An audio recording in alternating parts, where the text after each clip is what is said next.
Good morning everyone. This is lecture number 3 of our online maths video classes.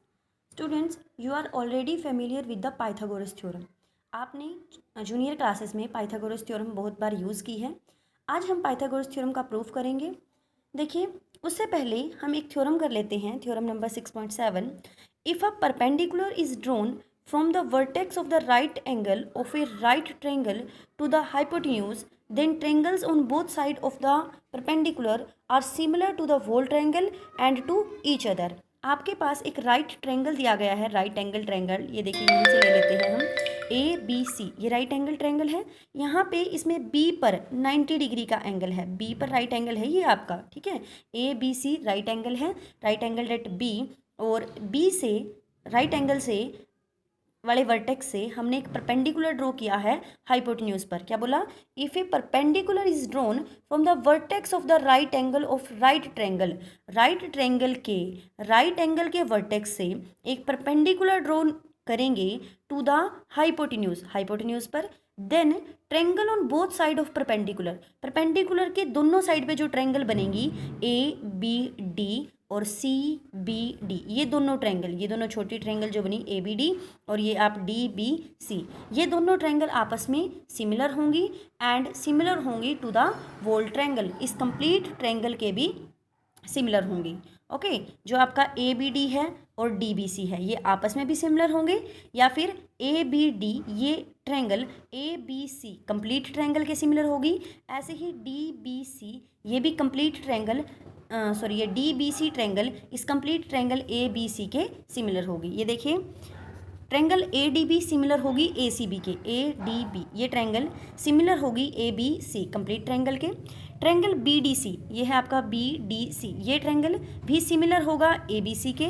और उसके बाद ये दोनों ट्रायंगल भी आपस में सिमिलर हो जाएंगी, क्योंकि ये दो ट्रायंगल एक ही ट्रायंगल के सिमिलर हैं तो दोनों आपस में भी सिमिलर बनेंगी. Triangle A D B similar होगा ट्रायंगल बी डी सी के. इस थ्योरम का हम काफ़ी यूज़ करने वाले हैं. अब हम करते हैं Pythagoras theorem. This is your Pythagoras theorem.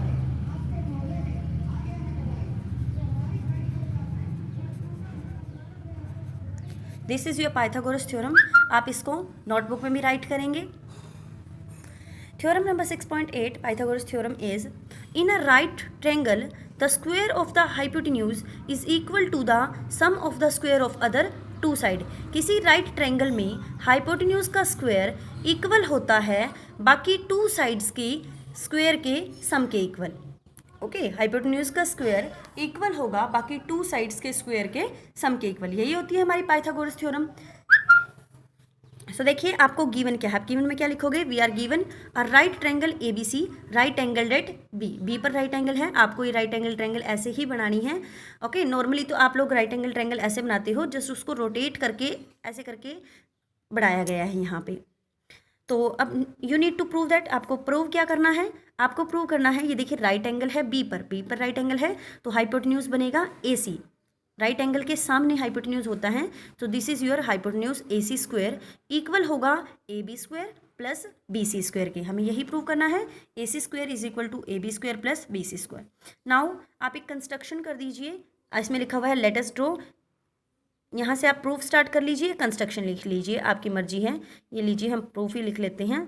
उसके बाद हम एक ड्रॉ करेंगे बी डी एक perpendicular on A C. B D हमने परपेंडिकुलर ड्रॉ कर दिया ए सी के ऊपर. अब अगर बी डी परपेंडिकुलर है ए सी के ऊपर तो इस थ्योरम से, थ्योरम नंबर 6.7 से, जहाँ पे आपका थ्योरम नंबर 6.7 लिखा हुआ है, यहाँ पे आपको ये कंप्लीट थ्योरम राइट करनी है. ओके, आप इसको एज इट इज़ नहीं लिखोगे थ्योरम नंबर 6.7 अपनी नोटबुक में भी या फिर टेस्ट में भी. ये कंप्लीट थ्योरम की स्टेटमेंट आपको यहाँ पे राइट करनी है. तो triangle A D B similar होगा to the whole triangle A B C के. ये ट्रायंगल आपका ए डी बी सिमिलर होगा ए बी सी के. अभी अभी हमने पढ़ा कि जब राइट एंगल के वर्टेक्स से हाइपोटेन्यूज पर परपेंडिकुलर ड्रॉ किया जाता है, राइट एंगल के वर्टेक्स से हाइपोटेन्यूज पर परपेंडिकुलर ड्रॉ किया जाता है, तो ये दोनों ट्रायंगल आपस में भी सिमिलर होती हैं और ये छोटे वाली ट्रायंगल बड़े वाली ट्रायंगल के भी सिमिलर होती है. तो हमने ले लिया ए डी बी सिमिलर है ए बी सी के. अब यहाँ से देखिए, आप लिखेंगे प्रोपोर्शनल साइड, क्योंकि जब ट्रायंगल सिमिलर होते हैं तो सिमिलर ट्रायंगल की साइड्स प्रोपोर्शनल होती हैं. सो ए डी के प्रोपोर्शन में क्या आएगा? ए डी के बाय में आएगा आपके पास ए बी, और यहाँ से ए बी के बाई में क्या आएगा, यहाँ से आ जाएगा A C. So A D by A B equal हो गया A B by A C के। रीज़न क्या लिखोगे, साइड्स आर प्रोपोर्शनल। सो यहाँ से क्रॉस मल्टीप्लाई कर दीजिए, ए डी की ए सी के साथ A D dot A C, A B की ए बी के साथ ये हो जाएगा ए बी स्क्वायर। ऐसे ही स्टूडेंट्स अब आप ये वाला ट्रायंगल, अभी तो आपने छोटे वाला ट्रायंगल के साथ कंप्लीट ट्रायंगल लिया था, अब फिर आप इस इधर वाले छोटे वाले ट्रायंगल के साथ कंप्लीट ट्रायंगल लेंगे। बी डी सी सिमिलर होगा किसके, ए बी सी के। बी डी सी ये ट्रायंगल सिमिलर होगा A B C complete triangle के इस थ्योरम से। यहाँ पर भी देखिए सी डी के बाय में हम ले लेंगे क्या आएगा, बी सी, और फिर बी सी के बाय में क्या आएगा, यहाँ से ए सी। साइड्स क्या हो गई इसकी भी, प्रोपोर्शनल। तो यहाँ से आपने क्रॉस मल्टीप्लाई किया, C D dot A C is equal to B C multiply B C is B C square. हम जानबूझ के क्या कर रहे हैं, यहाँ पे भी हमने ए बी 2 टाइम्स लिया ताकि ए बी का स्क्वायर बन गया, यहाँ पे भी हमने बी सी 2 टाइम्स लिया ताकि बी सी का स्क्वायर बन गया। हमने क्या बनाया, हमने ए बी का स्क्वायर और बी सी का स्क्वायर बनाया। अब इन दोनों को प्लस करके हम इक्वल दिखा देंगे ए सी स्क्वायर के। तो अब ये इक्वेशन 1 और इक्वेशन 2 दोनों को प्लस कर लीजिए। सो एडिंग 1 and 2 ये आ गया आपका A D dot A C plus C D dot A C is equal to A B square plus B C square. यहाँ से देखिए ए सी आप कॉमन निकाल सकते हो दोनों साइड से, ए सी हमने कॉमन निकाल दिया, अंदर बचता है A D plus C D. A C as it is A D plus C D, ये देखिए A D plus C D क्या बन जाएगा, कंप्लीट ए सी बन जाएगा। ओके, तो ये आ गया A C is equal to A B square plus B C square. A C हो गया, A C square is equal to A B square plus B C square. यही हमें प्रूव करना था, क्या लिखेंगे, हैंस प्रूव्ड। ओके, नाउ अब है आपके पास थ्योरम नंबर 6.9। ये क्या है, ये कन्वर्स है पाइथागोरस थ्योरम का। वैसे तो हमें ये करना होता था, बट इस बार के डिलीटेड सिलेबस के अकॉर्डिंग अब आपको इसका प्रूफ नहीं करना, सिर्फ आप इसकी थ्योरम करेंगे। स्टेटमेंट देख लीजिए, in a triangle if square of one side is equal to the square of other 2 side then the angle opposite to the first side is right angle. क्या बोला कि किसी ट्रायंगल में अगर एक साइड का स्क्वायर इक्वल हो बाकी 2 साइड के स्क्वायर के सम के, तो जो ये फर्स्ट साइड के सामने वाला एंगल होता है वो राइट एंगल ट्रायंगल होता है। यही होती है हमारी पाइथागोरस थ्योरम का कन्वर्स बता दिया कि पाइथागोरस थ्योरम में क्या होता है कि अगर आपका एक एंगल 90 डिग्री का है तो वहाँ पे हाइपोटेन्यूज का स्क्वायर इक्वल आएगा base square plus perpendicular square के। तो यहाँ पे उसका कन्वर्स है कि अगर किसी ट्रायंगल में एक साइड का स्क्वायर, किसी एक साइड का स्क्वायर इक्वल हो बाकी 2 साइड के स्क्वायर के सम के, तो जो ये थर्ड जो आपकी फर्स्ट साइड थी उसके सामने वाला जो एंगल है वो राइट एंगल होगा। ओके, ये है आपका पाइथागोरस थ्योरम का कन्वर्स। सो स्टूडेंट्स, आपको अब पाइथागोरस थ्योरम अच्छे से अपनी नोटबुक में राइट करनी है और रिवाइज करनी है। यहाँ पे जो भी आप ये इसमें ये थ्योरम 6.7 जो डाला गया है उसमें आप ये कंप्लीट स्टेटमेंट डालोगे, आप इसको एज इट इज़ नहीं लिखोगे। ओके, अब हम करते हैं एक्सरसाइज 6.5 से question number 1। Side of a triangle are given below, determine which of them are right triangle. आपको ट्रायंगल्स की साइड ये नीचे दी गई हैं, आपको बताना है कि क्या ये राइट ट्रायंगल हैं। In case of right triangle के केस में right the length of the hypotenuse, तो आप हाइपोटेन्यूज बताएंगे। तो आपके पास 3 साइड्स दे रखी हैं, 7 centimetre, 24 centimetre and 25 centimetre. So students, आप क्या करेंगे, देखिए जो इनमें सबसे बड़े वाली साइड होगी उसका अकेले का स्क्वायर करना है और बाकी 2 साइड के स्क्वायर का सम करेंगे। अगर वो इक्वल आए तो वहाँ पे पाइथागोरस थ्योरम अप्लाई हो जाएगी और वो क्या बन जाएगा, राइट एंगल ट्रायंगल बन जाएगा। ओके, तो यहाँ पे सबसे बड़ी वैल्यू है हमारे पास 25, तो 25 का स्क्वायर क्या होता है, 625। उसके बाद इन दोनों के स्क्वायर का सम, इन दोनों को ऐड करना है स्क्वायर करके, 7 square plus 24 square, 7 square is 49, 24 square is 576, दोनों को ऐड करके आ गया 625। तो आपने देखा कि हम लिख सकते हैं 25 square is equal to 7 square plus 24 square. तो ये हो गया hypotenuse square is equal to base square plus perpendicular square. That means इस पे आपकी पाइथागोरस थ्योरम अप्लाई हो गई। तो कन्वर्स ऑफ पाइथागोरस थ्योरम से हम कह सकते हैं कि ये राइट एंगल ट्रायंगल होगी और इसका हाइपोटेन्यूज क्या होगा। आपने जूनियर क्लासेस में किया है कि हाइपोटेन्यूज क्या होता है, किसी भी ट्रायंगल की सबसे जो बड़ी साइड होती है, राइट एंगल ट्रायंगल में सबसे बड़ी साइड हाइपोटेन्यूज होती है। तो हाइपोटेन्यूज क्या होगी यहाँ पे 25 सेंटीमीटर। ओके, यहाँ पे भी नेक्स्ट है आपका 3 सेंटीमीटर, 8 सेंटीमीटर और 6 सेंटीमीटर। तो सबसे बड़ा है 8 का स्क्वायर किया 64, उसके बाद इन दोनों के स्क्वायर का सम करना है। 3 square plus 6 square, 3 square is 9, 6 square is 36, 9 plus 36 is 45। तो ये दोनों इक्वल नहीं आए, so this is not a right triangle. ये आपका राइट ट्रायंगल नहीं बनेगा क्योंकि ये पाइथागोरस थ्योरम इसमें अप्लाई नहीं हो रही, क्योंकि जो भी राइट ट्रायंगल होते हैं वहाँ पे पाइथागोरस थ्योरम अप्लाई होती है। उसके बाद है आपका थर्ड पॉइंट, इसमें 50 सेंटीमीटर, 80 सेंटीमीटर और 100 सेंटीमीटर। यहाँ पे भी जो सबसे बड़ी वैल्यू है उसका स्क्वायर कर दीजिए। 100 स्क्वायर इज ये आ जाएगा 10,000, 50 स्क्वायर प्लस 80 स्क्वायर, 50 का स्क्वायर आएगा 2500, 80 स्क्वायर आएगा 6400, दोनों का ऐड करके ये आ गया आपके पास 8900। सो ये भी इक्वल नहीं आए, तो 100 स्क्वायर नॉट इक्वल है 50 स्क्वायर प्लस 80 स्क्वायर के, तो इसलिए आपका ये भी राइट ट्रायंगल नहीं बनेगा। Fourth point is 13 centimetre, 12 centimetre and 5 centimetre. यहाँ से देखिए 13 का स्क्वायर होगा 169, 12 का स्क्वायर और 5 का स्क्वायर, 12 का स्क्वायर 144, 5 का स्क्वायर आएगा 25, दोनों का ऐड कर दीजिए 169। So 13 square is equal to 12 square plus 5 square. So ये आपका इक्वल आ गया ये दोनों इक्वल हो गए, तो this is a right triangle जिसमें हाइपोटेन्यूज क्या होगा 13 सेंटीमीटर, जो लॉन्गेस्ट साइड होती है वो हाइपोटेन्यूज होती है। नेक्स्ट क्वेश्चन है students, question number 2। Triangle PQR is a right angle at P। आपके पास एक ट्रायंगल गिवन है PQR, राइट ट्रायंगल है वो, राइट एंगल है उसका P पर। M is the point on QR side के ऊपर कोई पॉइंट M है, such that PM perpendicular draw किया गया है QR पर। Show that PM square is equal to QM dot MR। आपको ये शो करना है।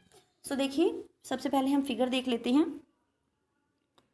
आपके पास फिगर है PQR, एक आपने राइट एंगल ट्रायंगल बनाया, राइट एंगल एट P। यहाँ पे P पे उसका 90 डिग्री है, राइट एंगल है P पर। देन M पॉइंट लिया QR के ऊपर, आपको बोला गया है M is a point on QR such that जो ये PM है वो क्या है, परपेंडिकुलर है QR के ऊपर। सो गिवन लिखेंगे आप, PQR एक ट्रायंगल है, PQR is a triangle right angle at P and PM is perpendicular on QR। Next आपको प्रूव क्या करना है, PM square is equal to QM dot MR। अब देखिए क्योंकि PM परपेंडिकुलर ड्रॉ किया हमने QR के ऊपर, तो जो आज हमने फर्स्ट थ्योरम की थी कि राइट एंगल ट्रायंगल के राइट वर्टिसेस से, जो ये राइट वर्टेक्स होता है जहाँ पे राइट एंगल बना होता है, उससे अगर हम हाइपोटेन्यूज पर परपेंडिकुलर ड्रॉ करते हैं तो उस परपेंडिकुलर के दोनों साइड पे जो ट्रायंगल बने, एक ये वाला ट्रायंगल आपका और एक ये वाला ट्रायंगल, ये दोनों ट्रायंगल क्या होंगे, सिमिलर होंगे। ओके, सो ट्रायंगल देखिए QMP और PMR, ये दोनों छोटे ट्रायंगल क्या होंगे, सिमिलर होंगे। नाउ स्टूडेंट्स यहाँ पे सबसे डिफ़िकल्टी जो आती है इन ट्रायंगल्स के नेम देने में आती है। अगर आपने इन ट्रायंगल्स की नेमिंग गलत कर दी तो आपका क्वेश्चन बिल्कुल भी सही नहीं हो सकता। तो यहाँ पे इन ट्रायंगल की नेमिंग कैसे करेंगे, अब हमें पता है QMP और ये RMP या PMR, तो इनको हम ऑर्डर ऑफ कोरेस्पोंडेंस के अकॉर्डिंग कैसे लिखें, वही सबसे मेन प्रॉब्लम यहाँ पर होती है। सो देखिए आप इसको कैसे करेंगे। यहाँ पे एक ट्रायंगल को तो आप कुछ भी लिख सकते हैं, मैंने लिख लिया QMP, एक को तो आप कुछ भी लिखो, उसके अकॉर्डिंग अब दूसरा लिखा जाना चाहिए। ओके, फर्स्ट वाला तो आप चाहे कैसे भी लिख लो, चाहे आप इसको QMP लिख लो या MPQ लिख लो, कुछ भी लिखें, बट सेकंड वाला फिर उसी के अकॉर्डिंग बनना चाहिए। तो अब देखिए आप इसमें ज़रा, ये आपका 90 डिग्री का एंगल है, ये भी 90 डिग्री का एंगल है। ओके, सो अगर इस एंगल को मैं x अज्यूम करूँ, क्या अज्यूम करें, x, और ये तो कितने का हो गया, ये तो 90 का ही है। अब किसी भी ट्रायंगल में ट्रायंगल के तीनों एंगल्स का सम क्या होता है, 180। तो अब ये वाला एंगल आपका क्या निकलेगा, ये वाला निकलेगा 90 माइनस एक्स। क्या आएगा, 90 माइनस एक्स, क्योंकि आप 180 में से क्या करो, 180 में से इन दो को माइनस कर दो, थर्ड वाला आपके पास आ जाएगा। ओके, 180 में से माइनस कर देंगे हम 90 प्लस एक्स को। सो ये बन जाएगा 180 माइनस 90 और माइनस का एक्स, सो 90 माइनस एक्स आएगा यहाँ से सॉल्व करके, तो इसलिए ये एंगल आ गया आपका 90 माइनस एक्स। ओके, अब देखिए इसमें ये भी 90 है, और अब ये पूरा आपका 90 होता था 90 में, और नीचे वाला एंगल है 90 माइनस एक्स, तो ये वाला एंगल क्या बचेगा, ये वाला एंगल, 90 में से माइनस कर दीजिए 90 माइनस एक्स को, क्योंकि इन दोनों का सम 90 है ना, इन दोनों का ये पूरा एंगल 90 का है। तो अगर नीचे नीचे वाला 90 माइनस एक्स हो गया, तो 90 में से 90 माइनस एक्स करते हैं, 90 माइनस 90 और प्लस का एक्स, तो ये आएगा आपका एक्स। तो ये एंगल होगा आपका एक्स। ओके, तो ये 90 और ये एक्स, अभी ये 90 और जैसे ये x था, तो तीसरा एंगल क्या निकला था 90 माइनस एक्स। तो सेम यहाँ से भी आपका थर्ड एंगल निकलेगा 90 माइनस एक्स। ओके, तो अब देखिए ये आपने एक एंगल को एक्स एज्यूम किया, सेकंड वाला 90 था, थर्ड हम निकाल सकते हैं। तीनों एंगल्स का सम होता है 180, 180 में से 2 को माइनस कर दो, 180 में से 2 का सम माइनस कर दिया, तो थर्ड वाला एंगल आ गया हमारे पास 90 माइनस एक्स। अब ये 90 माइनस एक्स आ गया, अब ये कंप्लीट क्या था 90। अब इस कंप्लीट 90 में से ये नीचे वाला अगर माइनस कर दोगे तो ऊपर वाला आपके पास आ जाएगा। तो 90 में से हमने 90 माइनस एक्स को माइनस कर दिया, तो ये आ गया एक्स, तो ये आपका एक्स हो गया। और ये फिर वैसे ही कि दो, अगर एक एंगल है आपके पास 90, एक है एक्स, तो थर्ड वाला क्या निकलेगा 90 माइनस एक्स निकलेगा, बिल्कुल इसी तरीके से। ओके, तो अब यहाँ से आपको थोड़ा सा ऑर्डर ऑफ कोरस्पोंडेंस पता चलेगा। अब एंगल क्यू देख लीजिए, आपका एंगल क्यू क्या है इसमें एक्स, और इस ऊपर वाले ट्रायंगल में एक्स कहाँ है, इसमें है पी पर, तो क्यू के कोरस्पोंडिंग होगा पी। तो क्यू के कोरस्पोंडिंग क्या लिखा गया है पी। आगे एम देखिए, एम पर 90 है, तो ऊपर वाले ट्रायंगल में भी 90 कहाँ है, ऊपर वाले ट्रायंगल में भी 90 एम पर ही है, तो एम के कोरस्पोंडिंग एम ही चलेगा। पी, पी में क्या है आपका 90 माइनस एक्स, तो ऊपर वाले ट्रायंगल में 90 माइनस एक्स कहाँ पर है आर में है, तो वो आ जाएगा पी के कोरस्पोंडिंग आर। ओके, तो ये है आपका रीज़न कि हमने कैसे इनको दोनों को सिमिलर लिखा, क्योंकि सिमिलैरिटी ऑर्डर ऑफ कोरस्पोंडेंस लिखना बहुत ज़रूरी होता है, उसके बगैर आगे आपका क्वेश्चन गलत हो जाएगा। अब देखिए स्टूडेंट, ये तो एक तरीका हो गया जो मैंने आपको रीज़न देके बता दिया कि आप इनको ऐसे लिख सकते हो। अब उसके बाद मैं आपको जस्ट एक इजी सा तरीका बताती हूँ कि आप इसको कैसे लिखोगे हमेशा। देखिए, ये आपका राइट एंगल ट्रायंगल है, जब आपको इन दोनों ट्रायंगल्स को लिखना होता है तब हम इसको जस्ट एक याद ही कर लीजिए इस तरीके को। ये तो आपका रीज़न हो गया, ऐसे तो आप समझ सकते हो कि हाँ ऑर्डर ऑफ कोरस्पोंडेंस ऐसी होगी। अब मैं जस्ट आपको एक याद करने का ही तरीका बता रही हूँ। आप क्या कीजिए, ये आपका राइट एंगल ट्रायंगल है, ये पी है, ये क्यू और आर दो अलग अलग वर्टिसेस हो गए। आप कोई सा भी वर्टिक्स उठा लीजिए, क्यू ले लीजिए या आर ले लीजिए, आपकी मर्जी है। मान लो मैंने क्यू ले लिया, तो आप क्या करो क्यू एम पी, फिर यहाँ से बैक क्यू एम पी और फिर बैक पी एम आर, ये ट्रायंगल आपके बनेंगे क्यू एम पी और पी एम आर। ये देखिए क्यू एम पी फिर पी से पी एम आर। तो ऐसे करके आप इन दोनों ट्रायंगल्स को ऐसे भी राइट कर सकते हैं। आपको कोई रीज़न वगैरह नहीं देना होता, जस्ट आपको राइट ही करने हैं, तो आप इनको ऐसे भी राइट कर सकते हो। क्यू एम पी, यहाँ से बैक चलिए पी एम आर, उल्टा भी कर सकते थे आप, आर, ये देखिए आर एम पी और पी एम क्यू, उल्टा हो जाएगा आर एम पी और पी एम क्यू के सिमिलर आ जाएगा। ओके, तो अब जब आपने ये सिमिलैरिटी लिख ली, अब यहाँ से आप क्या कर दीजिए कोरस्पॉन्डिंग साइड्स का रेशो सेम कर दीजिए। अब इसमें भी एक बात हमें ध्यान रखनी है कि ये देखिए पी एम क्यू एम और एम आर, इन्हीं साइड्स का हम यूज़ करेंगे। तो पी एम है हमारे पास, सबसे पहले हम यहाँ पे पी एम देख लेते हैं। पी एम कौन सा पॉइंट होगा आपका थर्ड सेकेंड, तो पी एम के बाई में यहाँ से भी थर्ड सेकेंड क्या आएगा आर एम, तो पी एम बाई में आएगा आर एम, और यहाँ से आप देख लीजिए अब पी एम तो हमने ले लिया, अब यहाँ से क्यू एम है आपका, तो क्यू एम ले लीजिए। यहाँ से क्यू एम के बारे में क्या आएगा, ये आएगा पी एम, तो हमने इन्हीं में से इन्हीं साइड्स का यूज़ कर लिया। वैसे तो आपकी तीनों साइड का रेशो सेम होगा, बट जितना हमें ज़रूरत है हमने सिर्फ उतना ही लिया।